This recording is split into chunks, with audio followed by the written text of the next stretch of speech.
Alrighty guys, welcome back to another LEGO MOC showcase from Brick by Brick. And this is a MOC from Rebrickable. And I guess it's kind of a MOC review. Kinda. You know, that's probably what I should be calling it. But this was designed by John Creighton.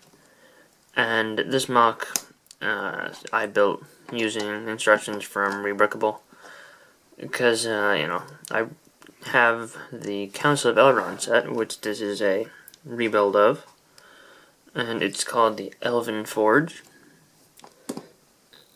And if you guys like this, let me know, and I will, if you'd be interested in seeing another MOC out of this set by the same guy, because he also designed a forest watchtower that doesn't look bad. So I may end up building that up in the future. But for now, we have the Elven Forge. And it uses 173 parts out of the set. So there's a decent amount of extra pieces. Most notably the two gray microfigures. But there's actually a lot more extra parts that I modified the MOC with. Because it was very, like, unsturdy on the bottom, or like wobbly, because it wasn't flat on the bottom. So I used a couple of the extra plates to fix the bottom, and then I used a couple extra bricks and stuff, just make it look a little bit nicer. So this isn't exactly what it looks like, but no, it's pretty good idea of what the actual thing looks like. Like from the front, I think the only difference you can notice is this plate here and this in the front. But the building part of it, I think, looks really good. He doesn't show the stickers on his image, but I really think that those add to the model. I think that makes it look more elven, just a bit cooler. Taking a look at the interior, kind of, first, you can see right here we have, I don't know what this would be exactly, but I think it's where, like, the extra, or the finished weapons are stored.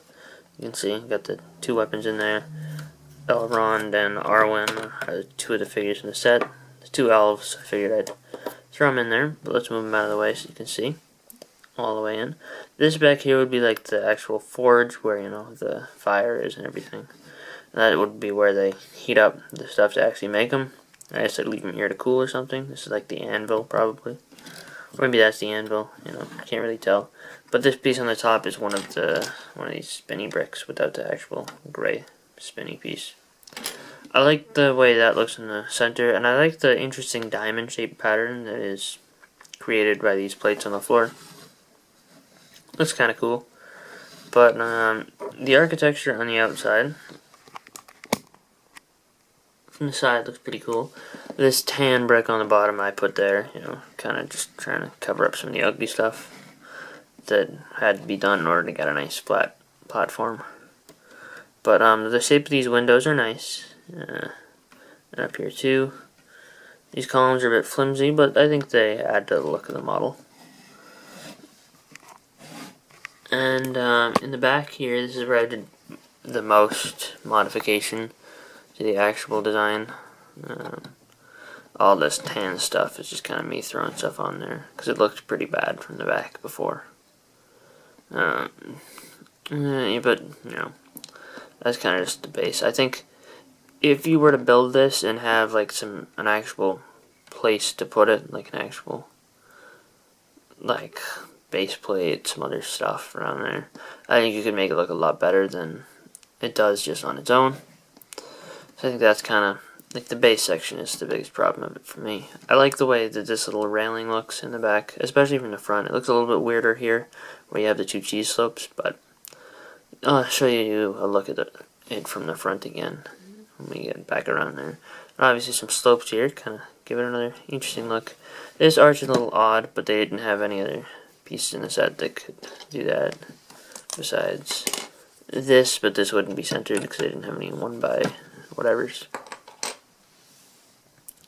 Some interesting technique up there, kind of asymmetrical between the two sides. but it was really hard to see the building instructions for this section up here, so I may have done that wrong.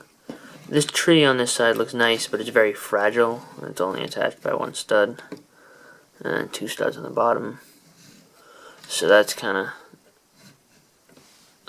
you know, flimsy, but I think it looks really nice. I like the way that these were attached, even though it's not, you know, necessarily the best way to attach them. But yeah, most of what I added was just plates around the bottom. Other than that, you can kind of get, you know, the basic idea of what it would look like. Obviously the arch there is kind of there to hide the roof, which I think is the best part of this model. I think that that looks great. On the top you can see it's a little bit plainer, but it still looks pretty good. They did a nice job of making it look respectable with the limited amount of parts. And from here you can see what I was talking about with that railing in the front. So I think from this angle, from the front, it looks good. For the most part, I think that as a model just for play, it's pretty, you know, pretty good. There's not a whole ton to, like, there aren't any play features or anything, but I think that if you just want like a building to be able to play with, then this works fine. And the other, I think that the biggest problem with this set is just the stability of the base in its original build. Like unmodified, it like wobbles back and forth quite a bit.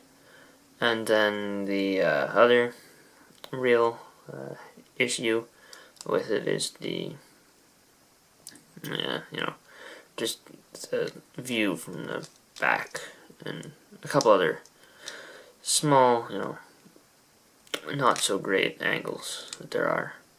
But for the most part, I like it. I think it's an interesting rebuild. Definitely a lot different from the regular build of the set. If you guys enjoyed this video and would like to build this yourself, I'll leave a link to the MOC on Rebrickable for you guys to go check out. And also, I'll send a, and also, you know, check out John Creighton, who lives in New York. Okay. But, yeah. And he has his own website too. So, you know. I hope you guys enjoyed, and I will see you guys all later. Bye, guys.